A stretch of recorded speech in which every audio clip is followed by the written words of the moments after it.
আমরণ প্রেম তৃষ্ণা। তানহা ইসলাম বৈশাখী। পর্ব 4। পুষ্পপ্রিয়া গাড়িতে বসে আছে। দুজনেই ব্যাক সিটে বসা। দুজনেই চুপচাপ বসে আছে।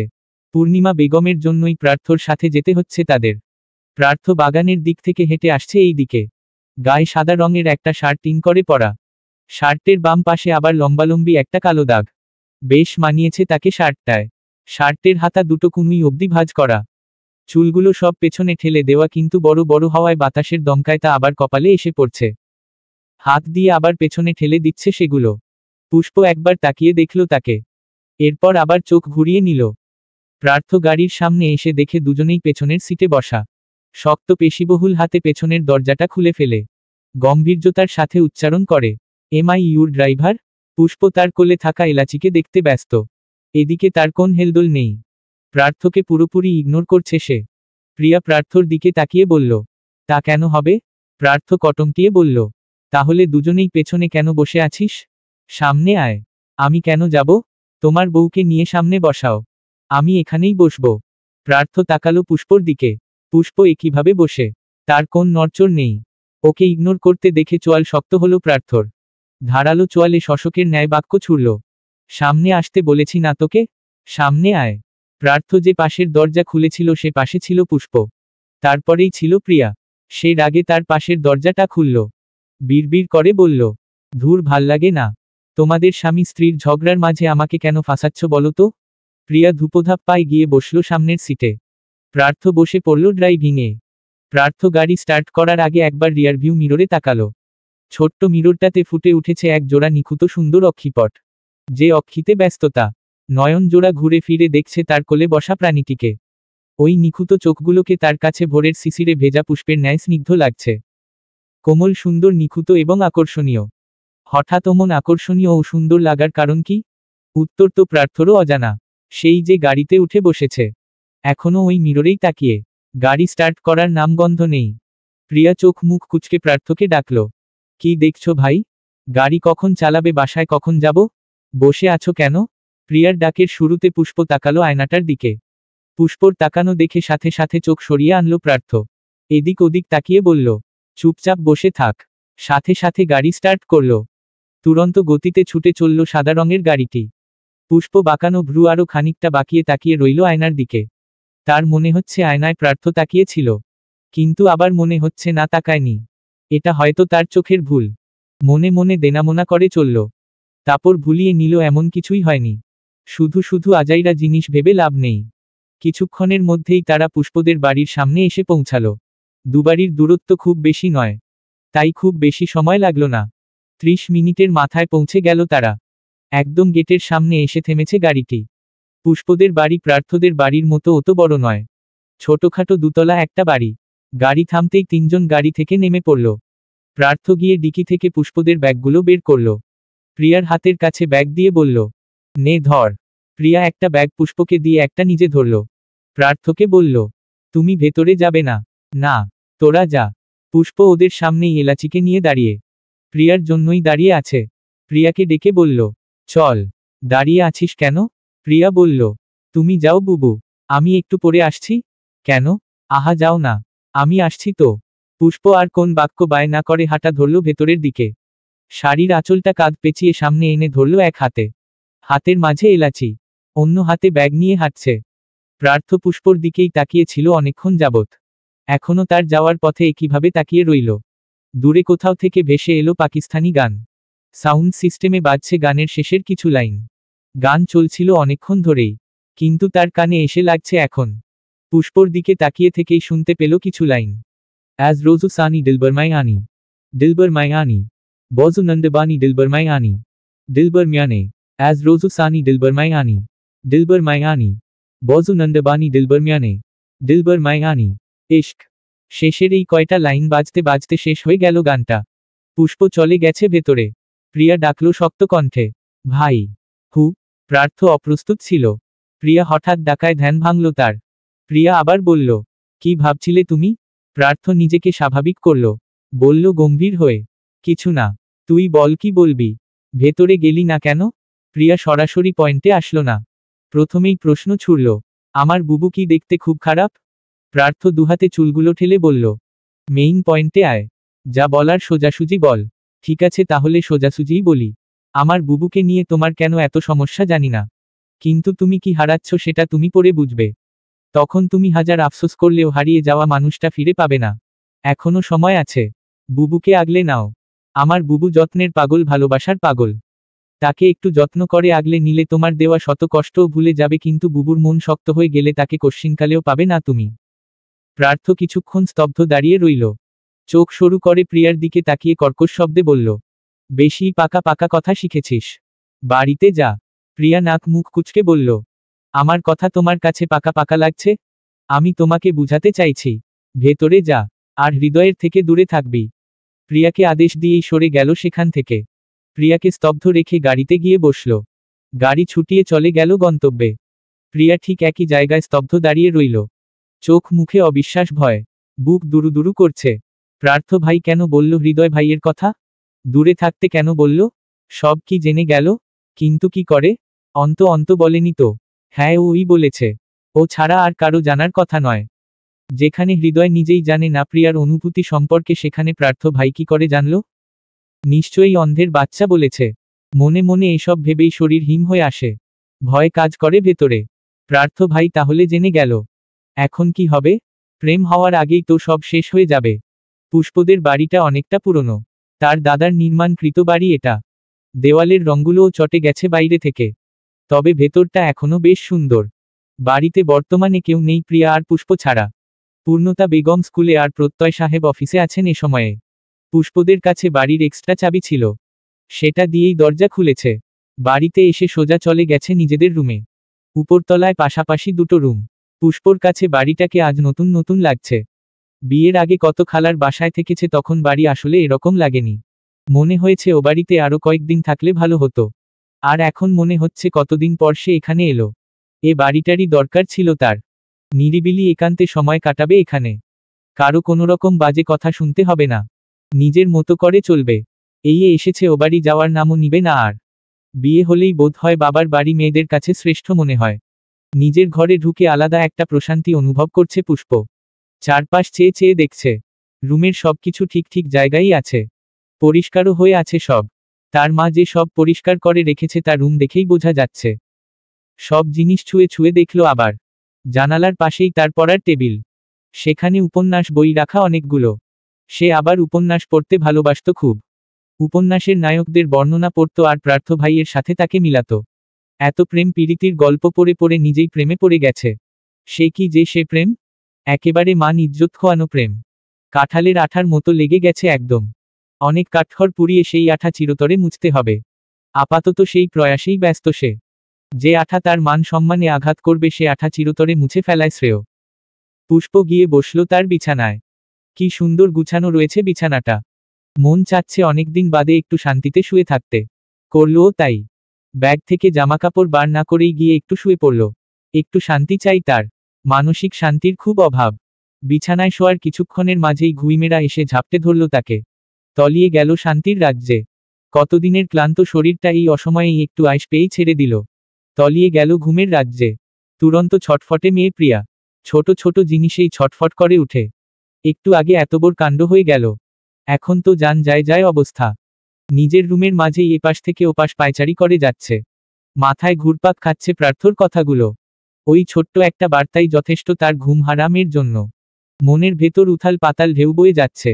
মনে আসছে একটাই নাম, সেটা হলো অন্ত। ওকে সামনে পেলে খেয়েই ফেলবে ভাব। মেয়েদের মতো পেটে কথা হজম হয় না। ছেলেরাও নাকি এত পেট পাতলা হয়? ছি, শালা সব বলে দিয়েছে ভাইকে।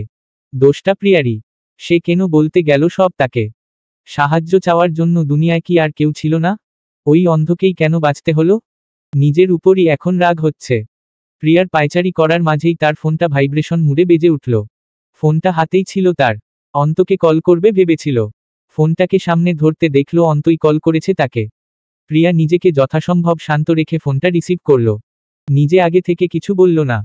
ওপাশ থেকে অন্ত শান্ত গলায় বলল, প্রিয়া বাড়িতে পৌঁছেছিস? কিছু ফেলে গেছিস কি?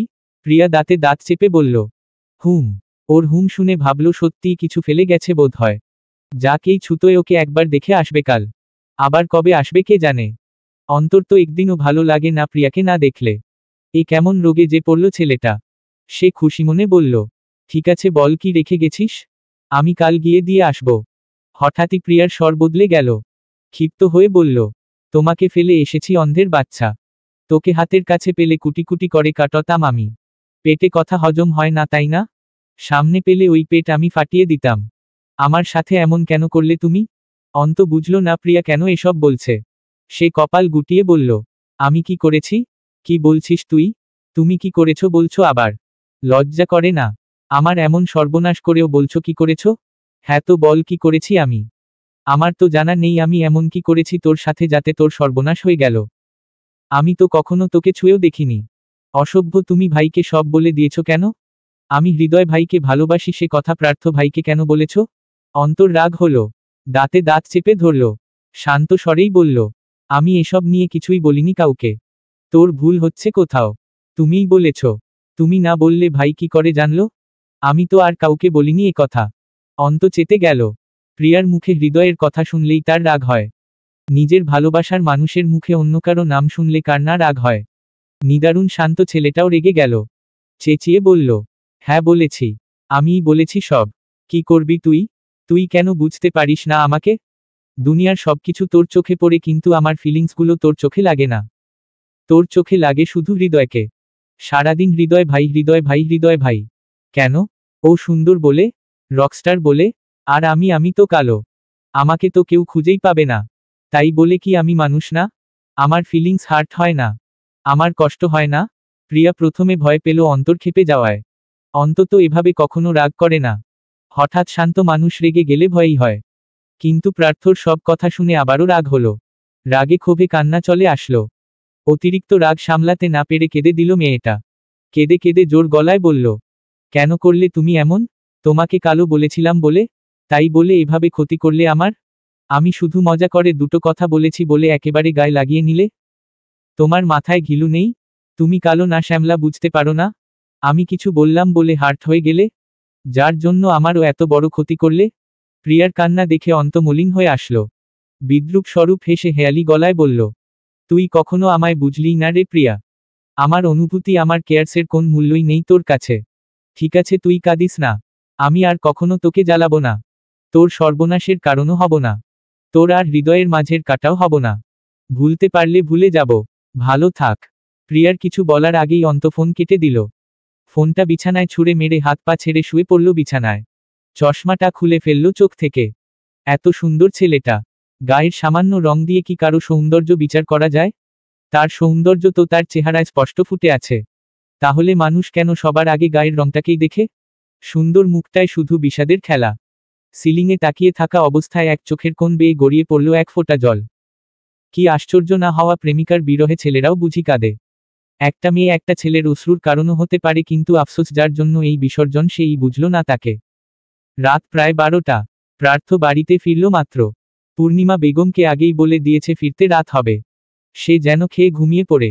বাড়িতে এখন মানুষ অল্প। সবাই বোধ হয় ঘুমিয়ে গেছে। শুধু অন্ত বাদে। তার আজ ঘুম হবে কিনা জানা নেই। প্রর্থকে দরজা খুলে দিয়েছে রুবি। সে আজ আর নিজের রুমে গেল না। সোজা চলে গেল মিউজিক রুমে। অনেকটা ক্লান্ত লাগছে আজ। মাত্র ফিরল স্টুডিও থেকে। গান বাজনা করেই ফিরেছে তবুও মিউজিক রুমেই ঢুকল। ক্লান্ত পায়ে গিয়ে দাঁড়ালো গিটারের সামনে। মিউজিক রুমটা বানানো হয়েছে একটু অন্য উপায়ে। এখানে গান করলেও বাইরে শব্দ যাবে না সহজে। বিভিন্ন বাদ্যযন্ত্র রাখা সেখানে। জানালার পাশে একটা ঢালাই বিছানা। সেখানে বসে বসেই গানের আসর জমানো হয়। প্রার্থর আজ কিছুই ভালো লাগছে না। পুষ্পর সাথে খারাপ ব্যবহার করার কারণে এখন নিজেরই কেমন লাগছে। কিন্তু তার তো এমন লাগার কথা না। পুষ্পকে তিলে তিলে মারার পরিকল্পনা ছিল তার। কিন্তু মারতে তো পারছে না। উল্টো যেন নিজেই ফেঁসে যাচ্ছ কোন অদৃশ্য বানে। কয়েকদিন যাবৎ পুষ্পর প্রতি মন নরম হচ্ছিল। সে চায় না আবারও কারো প্রতি তার কোন অনুভূতি আসুক। অজানা অনুভূতি থেকে বাঁচতে কাল এতটা খারাপ ব্যবহার করেছে সে। তবে সে কি নিজেও শান্তিতে আছে? মনে হয় না। এখন তো পুষ্প চলে গেছে, এখন তো শান্তিতে থাকার কথা ছিল তার। তবে কেন এত অশান্তি লাগছে? ফোঁস করে তপ্ত শ্বাস ছেড়ে প্রিয় গিটারটা হাতে নিল। গিয়ে বসল জানালারে পাশের ছোট্ট বিছানায়। পূর্ণ মনোযোগ দিল গিটারে। কিছুক্ষণ টুংটাং শব্দ তুলে গান ধরল। ट्यून जो ना कहा मैं यो सुनता रहा, खमखा बेवाजा ख्वाब बुनता रहा, जाने किसकी हुमें लग गई है नजर। इस शहर में ना अपना ठिकाना रहा, दूर चाहत से मैन अपनी चलता रहा, ट्यून जो ना कहा मैन यो सुनता रहा, दर्द पहले से है खुद से फिर किया वादा, खामोश नजरियन रहे बजुबान, अब ना पहले सी बेटाइन है, बोलो टू लैब था 30 है, राज ये दिल का ना हो बयान, हो गया कि एसार कोई हम पे नहीं, हम सफर में तो है हम सफर है नहीं, दूर जाता रहा पास आता रहा, खमखा बेवाजा ख्वाब बुनता रहा। গানটা ভালোভাবে উপভোগ করতে ইউটিউবে গিয়ে একবার মন দিয়ে শুনে নিবেন। গানের মাঝে অনেক কথা আছে যা প্রার্থর ফিলিংসের সাথে মিলে যায়। মন দিয়ে শুইনেন। সময় বহমান, অতি মূল্যবান এই সময় কারো জন্য থেমে থাকে না। পুষ্প এই বাড়ি থেকে গেছে আজ দুদিন। দুদিনে কোথাও কোন কিছু থেমে নেই। সব আগের মতোই চলছে ঠিকঠাক। শুধু থেমে যাওয়ার জোগাড় হচ্ছে কয়েকটা হৃদয়ের স্পন্দন। কেউ তা আঁচো করতে পারছে কেউ পারছে না। যেমন অন্ত যে নিজের অনুভূতি সম্পর্কে অবগত সে ঠিকই বুঝতে পারছে তার ভেতরের তোলপাড়, কিন্তু যার নিজের অনুভূতি সম্পর্কে কোন ধারণা নেই সে কিছুতেই বুঝতে পারছে না তার ভেতরে ঠিক কি চলছে। কি নাম দেওয়া যায় এই অস্বাভাবিক তাণ্ডবের? প্রার্থ কেবল শাওয়ার নিয়ে বের হলো ওয়াশরুম থেকে। অর্ধ অঙ্গ অবস্থায়, শরীরে শুধু একটা তোয়ালে পেঁচানো, শক্ত পেটানো বডি পুরোপুরি দৃশ্যমান, মুক্তোর দানার মতো বিন্দু বিন্দু পানি শরীরে চিকচিক করছে। বড় বড় চুলগুলো পানিতে ভিজে আরো আকর্ষণীয় হয়ে উঠেছে, সেখান থেকে ছোট ছোট শিশির বিন্দুর ন্যায় পানি টপটপ করে পড়ছে। প্রথমেই সে গেল কাবার্ডের কাছে, নিজের জন্য শার্ট বের করার জন্য। কাবার্ডটা খুলতেই মেয়েলি একটা ঘ্রাণ নাকে এসে লাগলো। খুব চেনা এই ঘ্রাণ, ইদানিং সব জায়গায় এই ঘ্রাণটা পাওয়া যায়। বিছানায় ঘুমাতে গেলেও পাওয়া যায়। বালিশ বিছানার চাদর সবখান থেকেই এসে ঘিরে ধরে। যেখানে যেখানে মেয়েটা গিয়েছে সেখানে সেখানেই নিজের অস্তিত্ব রেখে গেছে। রুমের কোনা কোনা থেকে তাকে অনুভব করা যায়। এমনকি অনেকক্ষণ পরে যখন রুমে ঢুকে তখনও মনে হয় রুমে হয়তো পুষ্প আছে ভেতরে। তার গায়ের সুগন্ধে ম করে চারিপাশ। আর এই বিষয়টা প্রার্থর কাছে খুবই অসহ্যকর লাগে। প্রতিটা ক্ষণ মাথায় পুষ্পর কথা ভেসে বেড়ায়। কি যন্ত্রণা, তাকে দূরে ঠেলেও যেন দূরে যেতে পারছে না। প্রার্থ তপ্ত শ্বাস ফেলে কালো রঙের একটা শার্ট আর প্যান্ট বের করে নিল।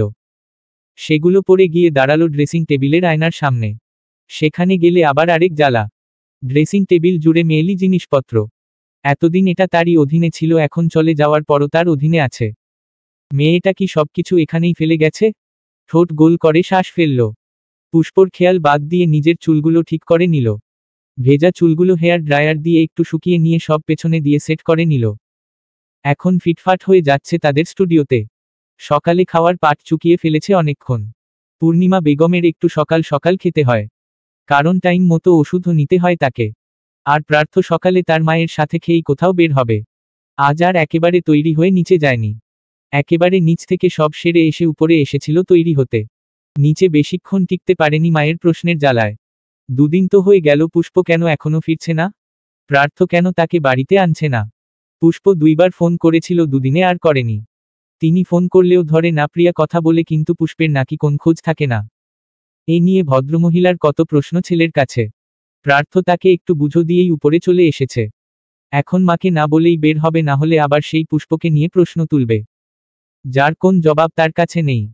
পুষ্প একা ঘরে টেবিলের উপর মাথা রেখে শুয়ে আছে। টেবিলের উপরে তার মাথার পাশেই ফোনে গান বাজছে, লালন গীতি। তার পড়ার টেবিলটা জানালার সামনেই। বাইরে থেকে দমকা হাওয়ায় খোলা চুলেরা খেলা করছে। সাথে বাজছে লালন ফকিরের মন জুড়ানো কিছু লাইন। লালন ফকির ভেবে বলে সদাই, লালন ফকির ভেবে বলে সদাই, ওই প্রেম যে করে সে জানে, ওই প্রেম যে করে সে জানে। আমার মনের মানুষেরও শনে, আমার মনের মানুষেরও শনে। মিলন হবে কত দিনে, আমার মনের মানুষেরও শনে, আমার মনের মানুষেরও শনে। হঠাৎ পুষ্পের মাথায় কারো হাতের স্পর্শ পেল। চোখ দুটো খুলে দেখল সামনে প্রত্যয় সাহেব, মানে পুষ্পর বাবা। তিনি মেয়ের দিকে করুণ চোখে তাকিয়ে। পুষ্প টেবিলে শোয়া থেকে মাথা উঠিয়ে বসল। ফোনের চলা গানটা বন্ধ করে দিল। পুষ্প স্বাভাবিকভাবেই বলল, আব্বু তুমি অফিসে যাওনি এখনো? তিনি মেয়ের পাশে আরেকটা চেয়ার টেনে বসলেন। মাথায় হাত বুলিয়ে বললেন, আজ আর আব্বু অফিসে যাবে না। আজ সে তার মেয়ের সাথে জমিয়ে আড্ডা দিবে। কিন্তু অফিস? অফিসকে আজ ছুটি দিয়েছি। তোদের সাথে তো কখনো ঠিকঠাক কথা বলতে পারি না। সারাদিন অফিস করতে হয়। এখনো সময় দিতে পারবো না। এখন তো মেয়ে বড় হয়ে গেছে, তাকে বিয়ে দিয়েছি। আব্বু এমন কেন বলছো? তুমি আমাদের সর্বোচ্চ সময় দিয়েছ। এত কাজের মাঝেও ওইটুকু সময়ই বাকে দেয়? তুমি আমাদের যেটুকু সময় দিয়েছ সেটুকুই চলবে। ওরকম সময় দিতে পারলে তো মেয়ের মনের কথাগুলোও জানতে পারতাম। সময় দিতে পারি না বলেই মনের খবর রাখতে পারি না। বাবা হিসেবে অসফলই বলা চলে। পুষ্প এগিয়ে এলো, বাবার হাত ধরল সন্তর্পণে, আশ্বাস দিয়ে বলল, তুমি বাবা হিসেবে বেস্ট। কে বলল তুমি আমাদের মনের খবর রাখো না? এই না বলাতেও কত কিছু বুঝে নিচ্ছ। আমি কি তাহলে ঠিকই বুঝছি ধরে নেব? পুষ্প একটু দ্বিধাদ্বন্দ্বে পড়ে গেল। বাবা কিসের কথা বলছে এত জোর দিয়ে? প্রার্থ পুষ্পর সম্পর্ক নিয়ে নয়তো? পুষ্প ঠোঁট ডোবালো জিভে, বলল রয়েসয়, কিসের কথা বলছো আব্বু? তিনি পুষ্পর প্রশ্নের জবাব না দিয়ে উল্টে প্রশ্ন করল, আমাকে একটা সত্যি করে কথা বলবি মা? হুম বলবো তো।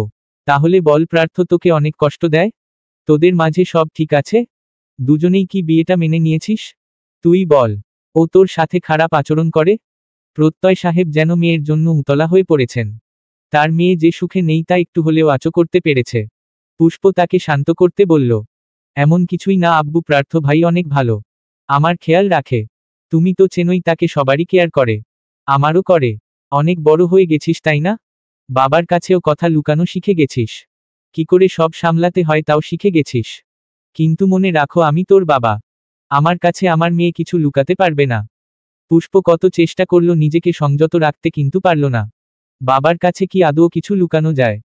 যে বাবা কিছু না বলাতেই মেয়ের মনের অবস্থা টের পায়, সে বাবার কাছে মেয়েরা আর কি লুকাবে? এতদিন পর বাবার এত আদর এত ভালোবাসা দেখে নিজেকে আর আটকাতে পারল না। বাবার বুকে মাথা ঠেকিয়ে রেখে কেঁদে ফেলল মেয়েটা। প্রত্যয় সাহেব তার মাথায় হাত বুলিয়ে বললেন, আমি জানি তো আমার মেয়ে সুখে নেই। বাবাকে বন্ধু ভাবিস তো? বিশ্বাস আছে তো বাবার উপর? তাহলে বল সব।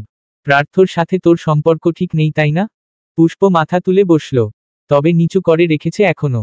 চোখ মুছে নাক টেনে বলল, ঠিক নেই আব্বু, উনি আমাকে মেনে নিতে পারেনি। আমি থাকবো না উনার জীবনে, থাকতে চাই না আমি। বলতে বলতে আবার কেঁদে ফেলেছে সে। প্রত্যয় সাহেবেও চোখে জল এসে যাচ্ছে। মেয়ের দুঃখে বাবারা কখনো ঠিক থাকতে পারে না। তিনি তেজি গলায় বললেন, ভুলটা আমারই। তোর মায়ের কথা শোনা উচিত হয়নি আমার। তুই যখন বিয়েতে রাজি ছিলি না তখন আমার উচিত ছিল তোদের বিয়ে না দেওয়া, কিন্তু যা হওয়ার হয়েছে আর নয়। আমি আমার মেয়েকে কষ্ট পেতে দেব না। হাত বাড়িয়ে পুষ্পর চোখের জল মুছিয়ে বলল, তুই কাঁদিস না মা, তোদের বিয়ের এখানেই সমাপ্তি টানবো আমি। প্রার্থকে ডিভোর্স লেটার পাঠাবো খুব শীঘ্রই। পুষ্পর চোখ বিস্ময় বড় বড় হয়ে গেল, কান্না থেমে গেল নিমিষেই। বিস্ময় ভরা দৃষ্টিতেই বলল, আব্বু কি বলছো? ঠিকই বলছি, যেখানে তোর সুখ নেই সেখানে আমি তোকে রাখবো না। তাতে যা হওয়ার হোক, আমার মেয়ে এর থেকে ভালো কিছু ডিজার্ভ করে। কিন্তু আমি ডিভোর্স চাই না। কেন? তুই এভাবেই জীবন কাটাতে চাস? আমি তোকে এভাবে থাকতে দেব না। ডিভোর্সের কথা শুনেই বুকটা মোচড় দিয়ে উঠছে। ডিভোর্স শব্দটা একটা বিবাহিত মেয়ের কাছে কি তা হয়তো আজ বেশ ভালোভাবেই আঁচো করতে পারল পুষ্প। যত যাই হোক সে ডিভোর্স চায় না। দরকার পড়লে সে এখান থেকে অনেক দূরে চলে যাবে, কিন্তু ডিভোর্স নয়। হ্যাঁ, যদি প্রার্থ নিজে ডিভোর্স লেটার পাঠায় তবে নির্দ্বিধায় সেখানে সাইন করো দেবে। পুষ্প নিজে থেকে কখনো এমনটা করবে না। কেন যে বাবাকে সব বলতে গেল? এজন্যই এসব নিয়ে বলতে চায়নি সে। কিন্তু তার যে বাবা, তার কাছে কিচ্ছু লুকানো যায় না। কি করে যেন সব বুঝে ফেলে। এখন তাকে অন্য কিছু বলে বোঝাতে হবে। সে তার বাবাকে বুঝাতে বলল, আব্বু বোঝার চেষ্টা করো, বড়াম্মু অসুস্থ। আমি তো তার জন্যই বিয়েটা করেছি তাই না? এই কয়দিনের মাথায় সব শেষ হয়ে গেলে বড় আম্মুর কি হবে একবার ভাবো। প্লিজ আব্বু এরকম কিছু করো না। আমি তো কষ্টে নেই। প্রার্থ ভাই যথেষ্ট সম্মান দেয়, শুধু বিয়েটা মানতে চাইছে না এটুকুই। আস্তে আস্তে সব ঠিক হয়ে যাবে দেখো। শুধু সম্মান দিয়ে সব সম্পর্ক টেকানো যায় না পুষ্প। সম্পর্কে ভালোবাসাটাও প্রয়োজন। সবই হবে আব্বু, একটু সময় দাও আমাদের। মাত্র কয়েকটা দিন হলো বিয়ের, আর কয়েকটা দিন কি সময় দেওয়া যায় না বলো? কয়েকদিন সময় দিলে সে ঠিক হবে, সম্পর্ক সামলাতে পারবে। পুষ্পর গলা শুকিয়ে আসছে, হাত পা কাঁপছে, অস্থির লাগছে। কি বলবে কি করবে বুঝতে পারছে না। প্রার্থ তো কখনো মানবে না। পুষ্প সে আশায় বসেও নেই। সরে এসেছে মানে আর ফিরে যাবে না। কিন্তু ফিরে না গেলে তো ডিভোর্সই হবে। আজ হোক বা কাল ডিভোর্স তাদের হবেই। এটাই হয়তো তাদের ভবিতব্য। কিন্তু এখন ডিভোর্স হলে বড়াম্মুর কি হবে? এতগুলো কিন্তুর মাঝে বেচারি ফসে গেছে। এত তাড়াহুড়ো করে কিছু করা যাবে না দেখে বলল, পারবে, সব ঠিকও হবে। সময় দাও, সময়ের প্রয়োজন। যদি সব ঠিক না হয় তবে আমি নিজে তোমাকে জানাবো। তখন তুমি যা বলবে তাই হবে। ঠিক আছে, তাহলে দিলাম সময়। এই সময়ের মধ্যেই সে ঠিক না হলে আমি আর রাখবো না তোকে সেখানে। পুষ্প ছোট করে বলল, হুম। প্রত্যয় সাহেব মেয়ের মাথায় হাত বুলিয়ে উঠে গেলেন। বিয়েটা দিয়ে ভীষণ আফসোস তার। মেয়ের সামনে বেশিক্ষণ বসে থাকতে পারবে না। থাকলেই মনে হবে তার মেয়ের দুঃখের জন্য দায়ী সে নিজে। তাই আর কিছু না বলে চলে গেল রুম থেকে। সময় যখন চেয়েছে তাহলে সময় নিক আরও কয়েকদিন। তারপরে সবাইকে সামনে নিয়েই সব ফয়সালা হবে। বাবা হয়ে বসে বসে তো আর মেয়ের দুঃখ দেখতে পারবেন না তিনি। প্রত্যয় সাহেব চলে যেতেই পুষ্প আবার ভেঙে পড়ল। কেন সব বলল তাকে? কেন এত টেনশন দিল? নিশ্চয়ই এখন দিনরাতে নিয়েই ভাববে। রাগে নিজেকে নিজের মারতে ইচ্ছে করছে। বলার হলে সঠিক সময়ই বলতো। এখন তো সঠিক সময় নয় এসব বলার। এত ঝামেলার মাঝে এখন পুষ্পর নিজেকে পৃথিবীর সবচেয়ে অসহায় ব্যক্তিটি মনে হচ্ছে। প্রার্থ স্টুডিওতে পৌঁছে দেখল সবাই সেখানে আগে থেকেই উপস্থিত। স্টুডিওটা বেশ বড়সড়। বিভিন্ন বাদ্যযন্ত্র, মাইক, কিছু ইলেকট্রনিক ডিভাইস, সোফাটি, টেবিল সবকিছুই আছে। অর্ণবরা সবাই কাজ বাদে সোফায় বসে আছে। হয়তো প্রার্থর জন্যই অপেক্ষা করছে। প্রার্থ ভেতরে ঢুকতেই হৃদয় বলল, কিরে প্রার্থ, তুই না শালা কত পাংচুয়াল ছিলি, এখন এত ঢিলে কি করে হলি? ও বুঝেছি, এখন তো আমাদের ভাবি আছে। সকাল সকাল দোজ না নিয়ে আসতে ইচ্ছে হয় না তাই না? প্রার্থ কিছু বলল না। গিয়ে ওদের পাশে সোফায় গা এলিয়ে বসল। হৃদয়ের এসব ফালতু কথার উত্তর এমনিতেই কখনো দেয় না সে। আজকেও কিছু বলল না। কিন্তু মাঝখানে অর্ণব বলে উঠল, ও এমনিতেই ঢিলে হয়ে গেছে। আজ তো ওর বউ বাড়িতে নেই, তাহলে এত দেরি করলো কেন? জিজ্ঞেস কর ওকে। একসাথে সবগুলো চোখ গিয়ে পড়ল প্রার্থর উপর। কিন্তু প্রার্থর চোখ পড়ে রইল অর্ণবের উপর। রকি প্রার্থকে বলল, তাই নাকি? বউ নাই তাও এত লেট করলি কেমনে মামা? চক্কর বক্কর আছে নাকি আবার? প্রার্থ রকির প্রশ্নের উত্তর দিল না। উল্টে প্রশ্ন করল অর্ণবকে। ভ্রু কুচকে সন্দিহান গলায় বলল, তুই কি করে জানলি ও বাড়িতে নেই? অর্ণব ডোন্ট কেয়ার ভাব নিয়ে বলল, তো জানবো না? তুই কিছু না বললে কি হবে? পুষ্প আমাকে সবই বলে। কি বলেছে? অর্ণব ওকে জ্বলানোর জন্য বলল। তোকে কেন বলবো? এটা আমাদের ব্যাপার। প্রার্থ দাঁতে দাঁত চেপে ধরল। একটুকু কথাই রাগ হলো তার। দাঁত চেপেই বলল, আমাকেই বলবি? Because she is my wife. I have right to know everything about her. Arnab মনে মনে হসে বলল, এই তো বাবা লাইনে আসছো। তোমাকে আমি এভাবেই লাইনে আনবো চান্দু। অর্ণব আরও ভাব নিয়ে বলল, আচ্ছা বলছি, যেহেতু তোর অধিকার আছে জানার। কাল রাতে আমাকে ও ফোন দিয়েছিল। বলল ও নাকি এখন বাবার বাড়িতে আছে। তারপর এমনি কথা বললাম। তুই তো জানিসই লিটল প্রিন্সেস আমার কাছে সব শেয়ার করে আগে থেকেই। এরপর বলল কয়েকদিন পর নাকি ভার্সিটি যেতে হবে অ্যাসাইনমেন্ট জমা দিতে।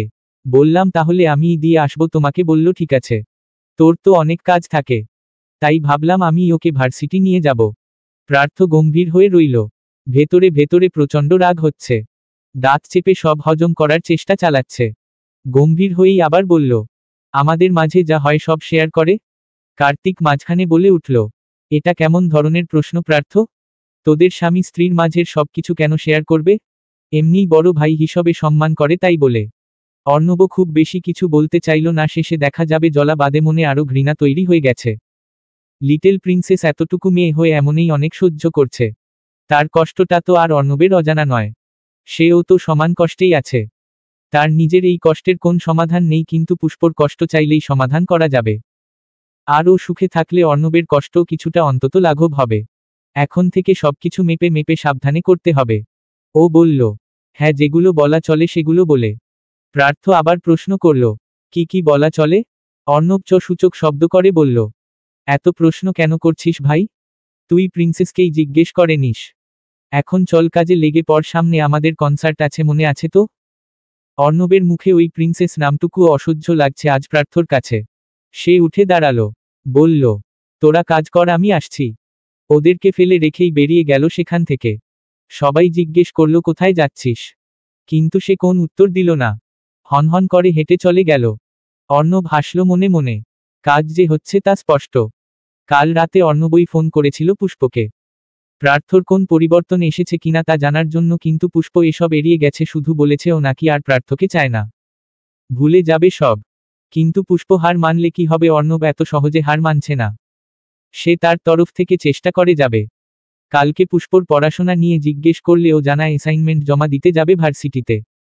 অর্ণব বলেছে সেও যাবে। এখন সে কথাই ঘুরিয়ে পেঁচিয়ে বলল প্রার্থকে। আর প্রার্থর ব্যবহারেই বোঝা যাচ্ছে তীর সঠিক নিশানায় গিয়ে লেগেছে। অন্ত বিরস মনে বসে আছে ভার্সিটির শহীদ মিনারের সিঁড়িতে। পুষ্প যেই ভার্সিটিতে পড়ে অন্ত সেখানেই পড়ে। অন্ত একা বসে নেই, তার সাথে আরও 3-4 জন বন্ধু আছে। সবাই কথা বলছে কিন্তু অন্ত নিশ্চুপ। এমনিতেও সে ভদ্র শান্ত ছেলে, শোরগোল ঝামেলা এড়িয়ে চলে সব সময়। বন্ধুরা সবসময় হই হুল্লোড় করলেও সে ওটা হই হুল্লোড় করে না। কিন্তু 1 সপ্তাহ ধরে একটু বেশিই চুপচাপ থাকছে। ওকে এতটা শান্ত দেখে পাশ থেকে বন্ধু রাফিন বলে উঠল, কিরে অন্ত, ইদানিং দেখছি একেবারে চুপচাপ হয়ে গেছিস, ব্যাপার কি? তোর অন্তপ্রিয়া আবার ধোকা দিল নাকিরে তোকে? অন্ত মলিন হাসে, বলে বিদ্রূপ স্বরূপ, সে আমার অন্তপ্রিয়া, সে আমার মনে থাকে, আমি তার মনে থাকি না। একপাক্ষিক ভালোবাসায় তো ধোকার প্রশ্নই আসে না। অন্তর গলার টোন শুনে সবাই একযোগে তাকালো তার দিকে। কেমন মলিন শোনালো স্বরটা।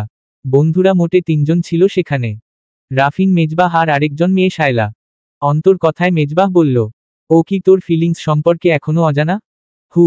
রাফিন খ্যাক খ্যাক করে বলল, শালা ভিতুর ডিম, ভাব মারাও তুমি, মরে গেলে বলবা। তোমার বলতে বলতে ও এমনিতেই অন্যের বউ হয়ে যাবে, তখন দেবদাস হয়ে ঘুরে বেরিও। অন্ত স্বাভাবিক গলায় বলল, বলে কি হবে?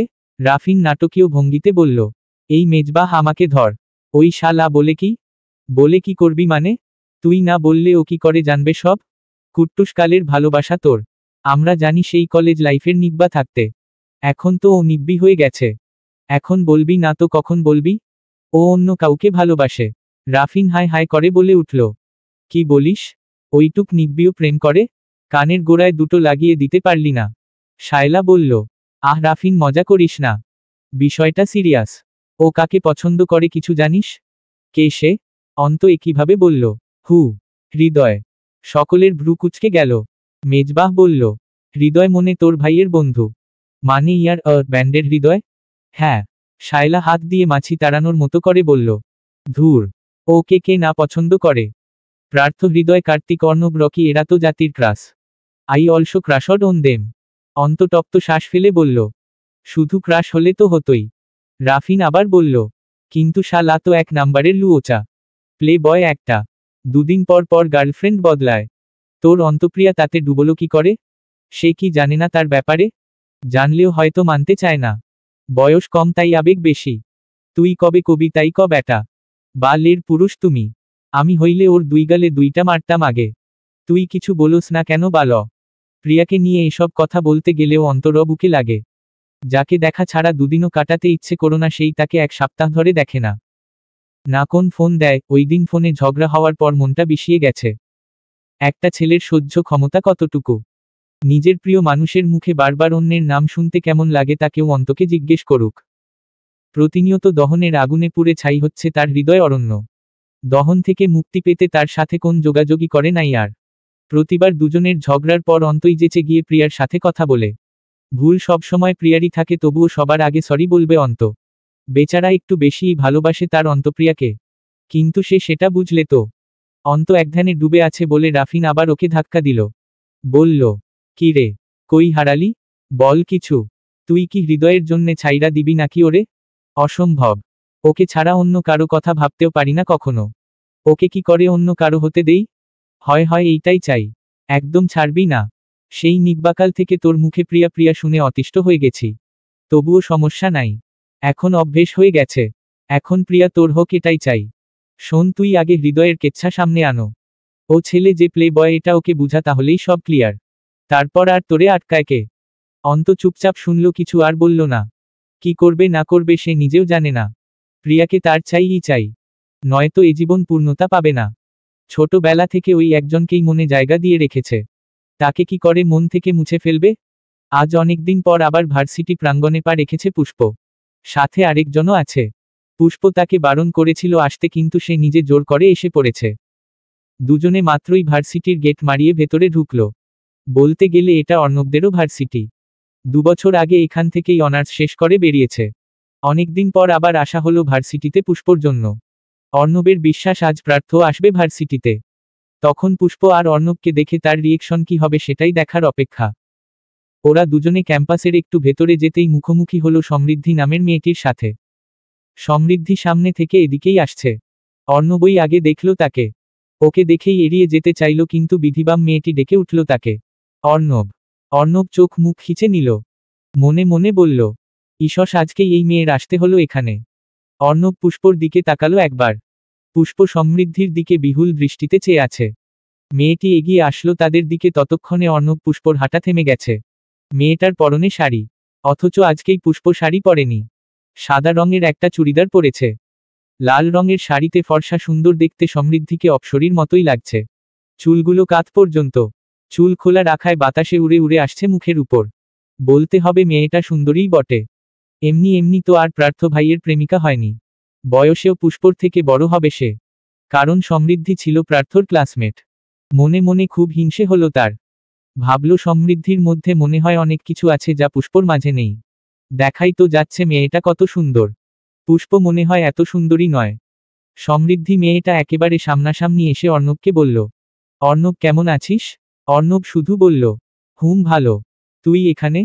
ওই সীমান্ত বাসায় কিছু জরুরি নোটস রেখে এসেছিল, আমাকে কল করে বলল আপু নোটসগুলো দিয়ে যা। তাই দিতে এলাম। তুই এখানে কি করছি? এমনি কাজ ছিল। সমৃদ্ধি অর্ণবের পাশে দাঁড়ানো পুষ্পকে দেখে তাকে ইশারায় দেখিয়ে বলল, ও পুষ্প না, পার্থর খালাতো বোন। সমৃদ্ধির মুখে পার্থর নাম শুনে পুষ্পর ভেতরটা জ্বলে গেল, কিন্তু কিছু বলল না। শান্ত হয়ে দাঁড়িয়ে রইল। অর্ণব বলল, হ্যাঁ ও পুষ্প, কিন্তু এখন। অর্ণবকে শেষও করতে দিল না কথাটুকু। তার আগেই সে বলল, আচ্ছা ছাড়, আমার কথা শোন। পার্থর নাম্বারটা দিতে পারবি প্লিজ? আমি ওর কাছে ক্ষমা চাইব। 2 বছরেও ওকে আমি ভুলতে পারিনি রে। আমি ওকে আবার ফিরে পেতে চাই। অর্ণবের ভীষণ রাগ হলো। এই মেয়ে চাইছেটা কি? এখন যখন পার্থ বিয়ে করেছে, পুষ্পর প্রতি মন ফুটবল হচ্ছে, তখন এসে আবার এসব বলছে। অর্ণব শুনে চুপ থাকলেও পার্থ একবার ওর মুখে এমন কিছু শুনলেই থাপ অপ্র বসিয়ে দেবে। অর্ণব ভ্রুকুচকে তেজ নিয়ে পুষ্পকে দেখিয়ে বলল, পার্থ বিবাহিত। NC is his wife. দূরে থাকবি পার্থর থেকে। আমি তোকে কিছু বলছি না, কিন্তু পার্থর সামনে ভুলেও এগুলো বলবি না। থাপ্পড় খেতে সময় লাগবে না। ভুলে যাস না চিটার তুই ছিলি। বললোক হ্যান্ডসাম ছেলে দেখে তুই ছেড়েছিলি পার্থকে, এখন আবার ব্যাক করতে চাস? লজ্জা লাগে না? এতক্ষণের ভদ্রতা নিমিষেই শেষ হয়ে গেল অর্ণবের। এর সাথে আর কি ফর্মালিটি পালন করবে? সে তো এটা ভার্সিটি বলে কিছু বলছিল না তাকে। সিন ক্রিয়েট করতে চায়নি, কিন্তু মেয়েটার কথায় মাথায় আগুন ধরে গেল তার। এদিকে সমৃদ্ধি খুঁটিয়ে খুঁটিয়ে দেখছে পুষ্পকে, চোখে বিস্ময় তার। পুষ্পর দিকে তাকিয়েই অর্ণবকে বলল, তুই মিথ্যে বলছিস? ও তো পার্থর খালাতো বোন হয়। পার্থ বিয়ে করতে পারে না। খালাতো বোন হতো, এখন বউ হয়। দূরে থাকবি পার্থর থেকে। সমৃদ্ধি চোখ মুখে রাগ আর বিরক্তি নিয়ে পুষ্পকে বলল, রূপ দেখিয়ে বশ করেছ না পার্থকে? তুমি না বোন হও ওর, কি করে পারলে ওকে বিয়ে করতে? পুষ্প এতক্ষণ চুপ থাকলেও এবার আর চুপ রইল না। শক্ত গলায় জবাব দিল, রূপ তো আপনারও কম ছিল না। তাহলে আপনি কেন বশ করে রাখতে পারলেন না? ও সরি, আপনি বশ করবেন কি করে? আপনার তো তখন বললোক বয়ফ্রেন্ড চাই। পার্থ তো তখন সামান্য ভার্সিটি স্টুডেন্ট। ওই রূপ দেখিয়ে তো অন্য কাউকে বশ করেছিলেন। সে আর নেই। এখন আমার স্বামীর দিকেই কেন কু নজর পড়ল আপনার? পুষ্পর কথায় সমৃদ্ধি অর্ণব দুজনেই অবাক। পুষ্প যে এভাবেও কাউকে ধুয়ে দিতে পারে তা অর্ণবের জানা ছিল না। মেয়েটা তো আগে বেশ নরম টাইপের ছিল, হঠাৎ করেই একেবারে বাঘিনী হয়ে গেছে যেন। পুষ্প এতক্ষণ চুপ ছিল কারণ পার্থকে নিয়ে কোন কথায় সে কিছু বলতে চায়নি। কিসের দমে বলবে? যার জন্য বলবে সেই চায় না পুষ্প তার উপর কোন অধিকার দেখাক। তাই অধিকার থাকা সত্ত্বেও দেখায়নি, কিন্তু এখন সমৃদ্ধির কথায় রাগ হলো ভীষণ। কিছু না বলে থাকতে পারল না। সমৃদ্ধি রাগে খেই হারিয়ে বলে উঠল, এসই মেয়ে সাহস কি করে হয় তোমার আমার উপর আঙ্গুল তোলার? তুমি কে আমাকে এগুলো বলার? আপনি যাকে নিজের করে পেতে চাইছেন তার স্ত্রী হই আমি। আশা করি আর কোন পরিচয় দিতে হবে না আমাকে। দূরে থাকবেন আমার হাসবেন্ডের থেকে। মুখের উপর তর্জনী তুলে শাসালো তাকে। সমৃদ্ধি যেন এতে আরো রেগে গেল। সেও তর্জনী উঠিয়ে বলতে গেল, তুমি। ব্যাস। অর্ণব ধমকে উঠল তাকে রুক্ষ গলায়, আবার বলল, ব্যাস অনেক শুনলাম তোর বেহুদা পেচাল। আর একটা কথাও বলবি না। আর ওকে তো আরও বলবি না। কেন? ও কি হয় তোর? ওর জন্য তুই আমার সাথে এমন করছিস? হু আর ইউ? তুই কে হোস যে তোর সাথে ভালো ব্যবহার করব? আমরা বন্ধু অর্ণব। সে তো 2 বছর আগেই তুই শেষ করে দিয়েছিস, এখন আবার ন্যাকামি করতে কেন এসেছিস? সর সামনে থেকে। সবাই দেখছে। এখানে সিন ক্রিয়েট করতে আসিনি। আর হ্যাঁ, পার্থর থেকে 10 মাইল দূরে থাকবি, ওর আশেপাশেও তোকে দেখলে ভুলে যাব যে তুই একটা মেয়ে। থাপড়ে কান লাল করে দেব একদম। অর্ণব কথাটুকু শেষ করেই পুষ্পকে সাথে নিয়ে হাঁটা ধরল। বিমূঢ় হয়ে তাকিয়ে রইল সমৃদ্ধি। এরকম অপমান সে আশা করেনি। প্রার্থ রাগ করবে তা জানে, কিন্তু অর্ণব এমন ব্যবহার করল। এখন প্রার্থকে কি করে বুঝাবে? যার জন্য প্রার্থকে ছেড়েছিল সে তো এক নাম্বারের ফ্রড ছিল। এখন মন শুধু প্রার্থতেই টানছে। এখন তো স্টাবলিশ সে, বিখ্যাত ব্যান্ড মিউজিশিয়ান, পুরো দেশ চেনে, মেয়েদের হাই লেভেল ক্রাশ সে। সমৃদ্ধি এখন ভীষণ পস্তাচ্ছে। তখন রাতুলের টাকা দেখে তার পেছনে না গিয়ে প্রার্থর কাছে থাকলেই ভালো হতো। এজন্যই বলে টাকার পিছনে ছুটতে নেই।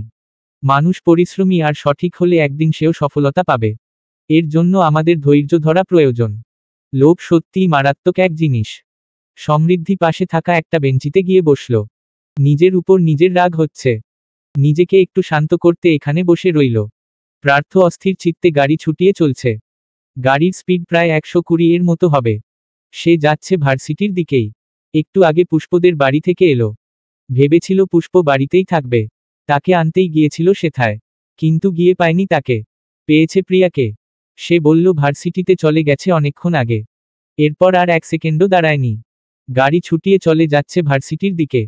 অর্ণব সেদিন বলেছিল সেও যাবে পুষ্পর সাথে। তার মানে আজ নিশ্চয়ই অর্ণব আছে পুষ্পর সাথে। মূলত এই বিষয়টাই প্রার্থর কাছে খারাপ লাগছে। চিত্ত অস্থির হয়ে উঠেছে। ওই দিন অর্ণবের মুখে পুষ্পর কথা শোনার পর মন চেয়েছিল তখনই গিয়ে পুষ্পর কানের নিচে দুটো লাগিয়ে আসবে। কিন্তু মাঝপথেই থেমে গেছে সে। মস্তিষ্ক বারবার প্রশ্ন তুলেছে। নিজের ভেতরের সত্তাটা বলে উঠেছে, কেন যাচ্ছিস পুষ্পর কাছে? অর্ণবের সাথে কথা বলেছে বলে? সে তো বলতেই পারে। তোর সমস্যা কি? তুই তো ওকে চাস না, তাহলে তোর এত লাগলো কোথায়? গিয়ে কি বলবি ওকে? অর্ণবের সাথে কথা বলেছে কেন জিজ্ঞেস করবি? সে তো আগে থেকেই কথা বলে তার সাথে। তাহলে এখন কোথায় লাগছে তোর?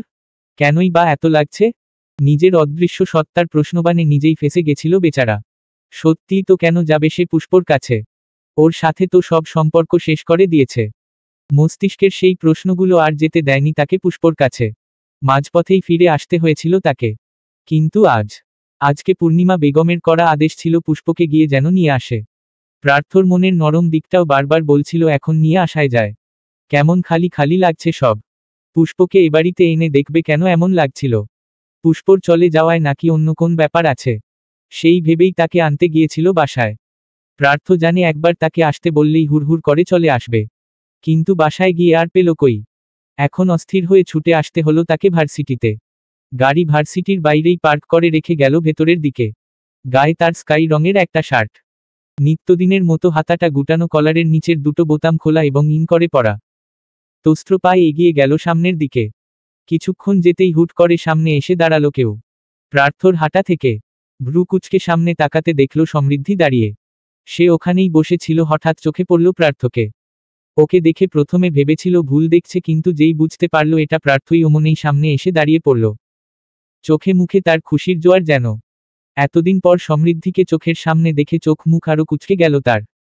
আচেনার মতো করে বলল, হু আর ইউ? রাস্তা ব্লক করেছেন কেন? সরে দাঁড়ান। হু আর ইউ? রাস্তা ব্লক করেছেন কেন? সরে দাঁড়ান। সমৃদ্ধির খুশির জোয়ারে নিমিষেই ভাটা পড়ে গেল। চোখ মুখে ভর করল বিস্ময়।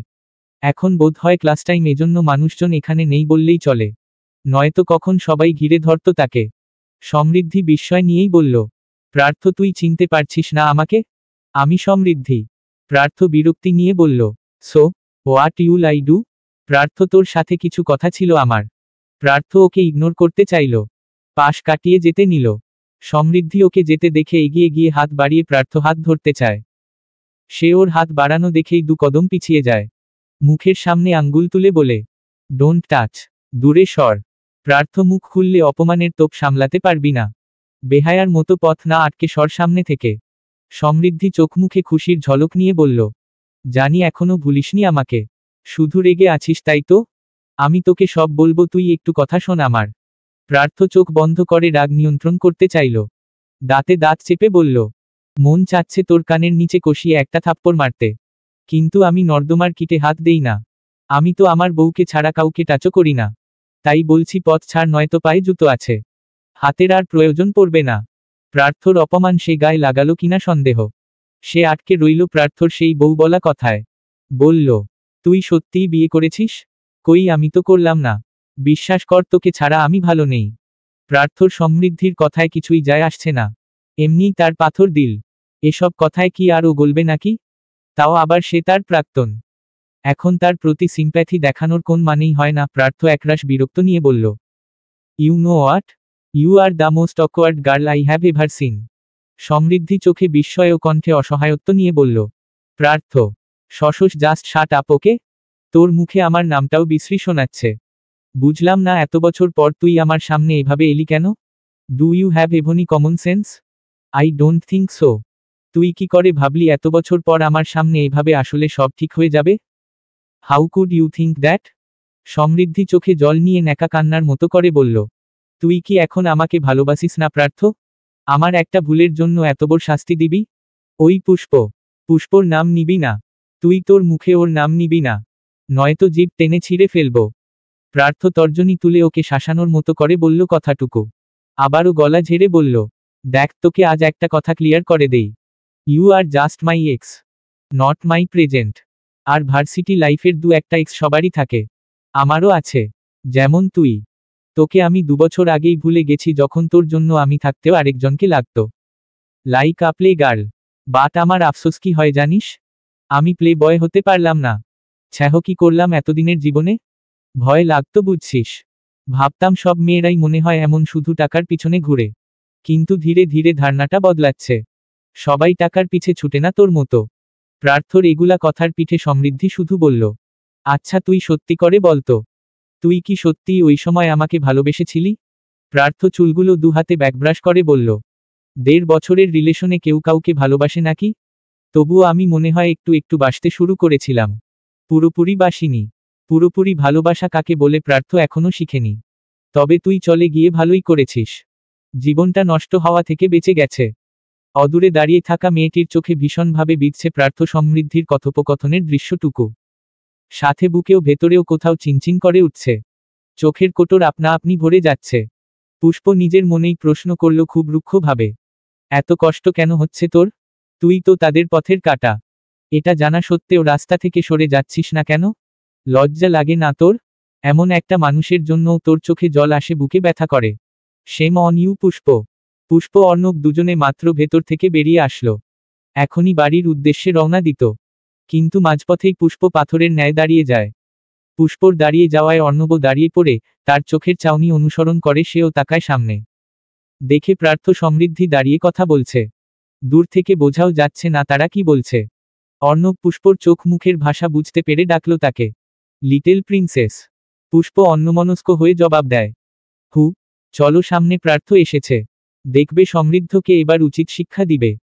পুষ্প অন্যদিকে চোখ ঘুরিয়ে বলল, আমি যাব না অর্ণব ভাই। আপনি যান। আমি বাসায় যাব। কেন যাবে না?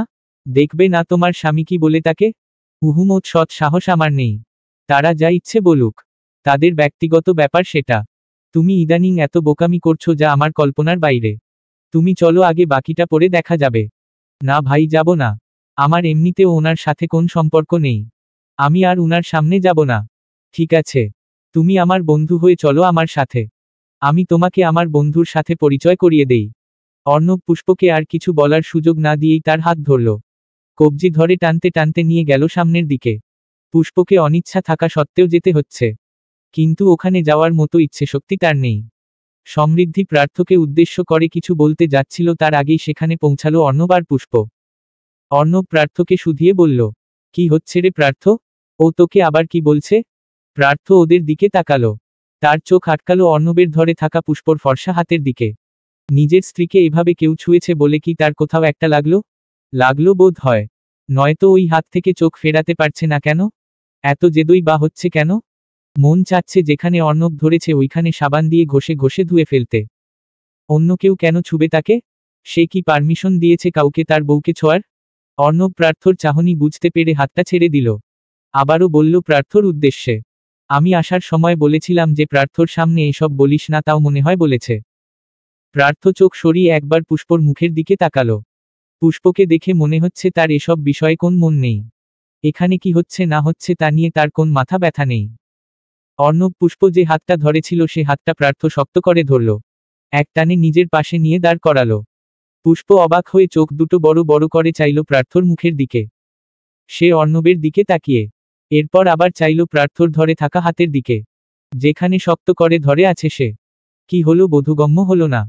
প্রার্থ এভাবে ওর হাত কেন ধরল? অর্ণব ভালোই অবাক হয়েছে। প্রার্থ যে এভাবে পুষ্পকে টেনে তার পাশে দাঁড় করাবে তা কল্পনাতেও ছিল না তার। প্রার্থ ওদের চাহনিন পাত্তা না দিয়ে অর্ণবকে বলল, অর্ণব, ওকে সরা আমার চোখের সামনে থেকে, নয়তো আমি কি করব বুঝতেই তো পারছিস। অর্ণব সমৃদ্ধিকে বলল, তোকে আগেও বলেছিলাম ওর সামনে আসিস না। দেখ কিভাবে বউয়ের হাত ধরে আছে। তুই এখনো এখানে দাঁড়িয়ে ছাচড়ামি করলে মার খেতে সময় লাগবে না। মেয়ে বলে ছেড়ে দিব না রে, ভাগ এখান থেকে। এবারে ওদের অপমান বেশ গায়ে লাগলো বোধ হয় সমৃদ্ধির। চোখে টলটলে জল নিয়ে বলল, ঠিক হলো না, আমাকে ঠকিয়ে ঠিক করলি না প্রার্থ, ঠিক করলি না। বলেই এক প্রকার দৌড়ে চলে গেল তাদের সামনে থেকে। অর্ণব ওর যাওয়ার দিকে তাকিয়ে ভ্রু কুঁচকে বলল, কি বলে এই মেয়ে, তুই কখন ওকে ঠকালি? আসলে ভুলটা আমাদেরই। আমরা যদি তোকে জোর করে ওই হাফ মেন্টালটার সাথে প্রেম না করাতাম তাহলেই হতো। এদের বলে বিউটি উইদাউট ব্রেইনওয়ালা পাবলিক। প্রার্থ অর্ণবের কোন কথার প্রতিক্রিয়া জানালো না। সে পুষ্পকে মুখোমুখি করে বলল, বাসায় চল। এখনো পুষ্পর হাত ধরে আছে সে। পুষ্প সেই হাতটা ছাড়ানোর চেষ্টা করে বলল, ছাড়ুন আমার হাত, আমি বাসায় যাব। হ্যাঁ তো তোকে বাসায় নিয়ে যাচ্ছি। আমি আমার বাড়ি যাব। আমার বাড়িও তোর বাড়ি হিসেবেই পরিচিত। এখন চল চুপচাপ। মা যেতে বলেছে তোকে, এজন্যই এখানে এসেছি। পুষ্প জোরাজুরি করেও হাত ছাড়াতে পারছে না, প্রার্থ শক্ত করে ধরে আছে। পুষ্প আবার বলল, ছাড়ুন আপনি, আমি অর্ণব ভাইয়ের সাথে এসেছি, তার সাথেই যাব। অর্ণবও বলো, হ্যাঁ ছাড় ছাড়, আমি নিয়ে এসেছি, আমিই দিয়ে আসতে পারবো। প্রার্থ শক্ত চোখে তাকালো তার দিকে। বলল দাঁতে দাঁত চেপে, গাড়ি এনেছিস? গাড়িতে করে একা চলে যা। অর্ণব বলল, না বাইক এনেছি। প্রার্থর দাঁত আরো শক্ত করে চেপে ধরল। চোয়াল ধারালো ব্লেডের মতো তীক্ষ্ণ হয়ে উঠেছে। নিজেকে নিয়ন্ত্রণ করে তীক্ষ্ণ গলায় বলল, এখন বাইকে করেই চলে যা, ওকে আমি নিয়ে যেতে পারবো। অর্ণব বলল, ঠিক আছে, তোর বউ তুই নিয়ে যা। প্রিন্সেস তুমি ওর সাথে চলে যাও কেমন, আমি আসছি। অর্ণব আর দাঁড়ালো না, চলে গেল ওদের একা রেখে। এমনিতেও তার কাজ এখন এই পর্যন্তই ছিল, বাকিটা ওরাই বুঝে নিবে। তার উপর এখানে থাকতেও কষ্ট হচ্ছিল। মানুষ যতই ভালো হোক, এক সময় যাকে মনে রেখেছিল তাকে নিজের হাতে অন্যের করে দেওয়াটা বেদনাদায়ক। যেই বেদনা অর্ণব খুব করে টের পায়। যদি 1% চান্স থাকতো পুষ্পকে নিজের করার, তাহলে এতদিনে অনেক চেষ্টা করতো হয়তো। কিন্তু এখানে চান্স বলতে কোন শব্দই আসে না। কারণ সে জানে পুষ্প কখনো এটা মানবে না। আর অর্ণবও চায় না ওর আর প্রার্থর মাঝের বন্ধুত্ব নষ্ট হোক। আর পুষ্পর সাথে বন্ধুত্ব আছে, এটাই অনেক। ওরা দুজন খুশিতে থাকলেই অর্ণব খুশি। সবার ভাগ্যে তো আর সব রকমের সুখ থাকে না। সবাই সুখী হলে দুঃখের মর্ম কেউ বুঝবে না। অর্ণব চলে যেতেই প্রার্থ পুষ্পর হাত ধরে টানতে টানতে নিয়ে যেতে লাগলো। পুষ্প নিজের কথায় অনড়। সে কিছুতেই প্রার্থর সাথে যাবে না। অপমানের একটা কথাও ভুলেনি। প্রতিটা কথাই প্রতিনিয়ত গায়ে কাটা দেয়। এমন একটা মানুষের সাথে কখনোই যাবে না সে। তাই বারবার হাত মুচড়ে ছুটতে চাইছে প্রার্থর হাত থেকে, কিন্তু পারছে না। প্রার্থ ওকে টানতে টানতে গাড়ির সামনে এনে দাঁড়িয়ে গেল। ধমকে বলে উঠল, থামো বাইং মাছের মতো এত ছটফট করছিস কেন? গাড়িতে উঠো। বললাম না আমি যাব না আপনার সাথে। আমি বাসায় গিয়ে বড় আম্মুর সাথে কথা বলে নেব। আপনি যান এখান থেকে, আমি যাব না আপনার সাথে। প্রার্থর রাগ হলো ভীষণ। দিনে দুপুরে রাস্তার মাঝে তাকে গাড়ির সাথে চেপে ধরল। পুষ্পর দুই বাহু শক্ত করে ধরে চেপে আছে গাড়ির সাথে। চোখ নিমিষেই লাল হয়ে উঠেছে। জবা লাল চোখে তাকিয়ে চোয়াল শক্ত করে বলল, আমার সাথে যাবি না তো কার সাথে যাবি? অর্ণবের সাথে। ও কি হয় তোর? ভুলে যাস না ও আমার বন্ধু। ওর সাথে তোর ছুকছুক ভাব দেখলে পা কেটে ঘরে বসিয়ে রাখব। পুষ্প প্রার্থর থেকে ছুটার চেষ্টা করে বলল, আপনার মাইন্ড একই রকম আছে। নিচু মন মানসিকতা আপনার। অর্ণব ভাই আমার বড় ভাইয়ের মতো। তাকে বড় ভাইয়ের মতো সম্মান করি, একজন বন্ধুর মতো মনে করি। আপনি তার সাথে আমাকে জুড়ে দিলেন। অর্ণব ওর ভাইয়ের মতো শুনে একটু শিথিল হলো প্রার্থ। পুষ্পর হাত ছেড়ে গাড়ির দরজা খুলে দিল। বলল, হ্যাঁ আমি নিচু মাইন্ডের। আমাকে ভালো হতে হবে না। তুই ভালো থাকলেই চলবে। চুপচাপ ভালো মানুষের মতো গাড়িতে উঠো। তোর জন্য যদি মায়ের কিছু হয় পুষ্প, আই সোয়ার আই উইল। কিচ্ছু হবে না বড়াম্মুর। আমি যাব, তবে আমাকে আপনারা কেউ রাখতে পারবেন না ওখানে। আমি থাকবো না আপনার নামের বাড়িতে। শুধু দেখা করেই চলে আসব। কঠোরতার বান ছুঁড়ে গাড়িতে উঠে বসল সে। আর কোন কথা বায় করতে দিল না প্রার্থকে। প্রার্থ ঠাস করলে গাড়ির দরজাটা লাগিয়ে দিল। গিয়ে ড্রাইভিং সিটে বসে পড়ল। গাড়ি চালু করল ব্যস্ততার সাথে। চলতে চলতে আস্তে আস্তে রাগ কমে আসলো প্রার্থর। নরম হয়ে আসলো সে। এই পুষ্প তার প্রতিটা কথার প্রতিবাদ করছে, প্রার্থর থেকে দূরে যেতে চাইছে, এটাই তার সহ্য হচ্ছে না। কষ্ট হচ্ছে কোথাও। সেটা কি এই মেয়ে জানে? সে তো শুধু দেখছে প্রার্থর উপরের দিকটা। ভেতরের দিকটা একটু ছেকে দেখেছে? ওখানে যে উথাল পাতাল ঝড় চলছে সেটা কি ও জানে? জানে না। কি করে জানবে? যেখানে প্রার্থ নিজেই তার অনুভূতি স্বীকার করতে নারাজ, সেখানে পুষ্পর এ সম্পর্কে জানাতো বিলাসিতা। প্রার্থ পুষ্পর দিকে তাকালো। সে জানালার বাইরে তাকিয়ে আছে। প্রার্থ গাড়ির গতি কমিয়ে আনলো। গাড়ির বক্স থেকে এক প্যাকেট সিগারেট আর ম্যাচ বের করে আনলো। গাড়ি চালানো অবস্থায় পাকা হাতে সিগারেটটা ধরালো। ম্যাচটা আবার জায়গায় রেখে দিল। একটানে অনেকটা ধোঁয়া ভেতরে নিয়ে আবার ছেড়ে দিল। বদ্ধ গাড়ির আনাচে কানাচে ছড়িয়ে গেল তা। সিগারেটের ধোঁয়ায় পুষ্পর কাশি উঠে গেছে। সে নাকে ওড়না চেপে তাকালো প্রার্থর দিকে। চোখ মুখ কুঁচকে তাকালো ঠিকই, কিন্তু বলল না কিছু। পুষ্প কাশছে বলে প্রার্থ গাড়ির গতি আরেকটু কমিয়ে আনলো। ঝুঁকে গিয়ে পুষ্পর জানালার কাঁচ নামিয়ে দিতে গেল। ঝুঁকে এদিকটায় আসায় একেবারে পুষ্পর গায়ের সাথে মিশে যাওয়ার মতো অবস্থা। সে গাড়ির সিটে আরেকটু চেপে গেল যাতে ওর শরীরের সাথে কোনো প্রকার ছোঁয়া না লাগে। প্রার্থ গাড়ির কাঁচটা নামিয়ে দিয়ে আবারও সোজা হয়ে বসল। নিজের পাশের কাঁচও নামিয়ে দিল। দুজনেই নিশ্চুপ।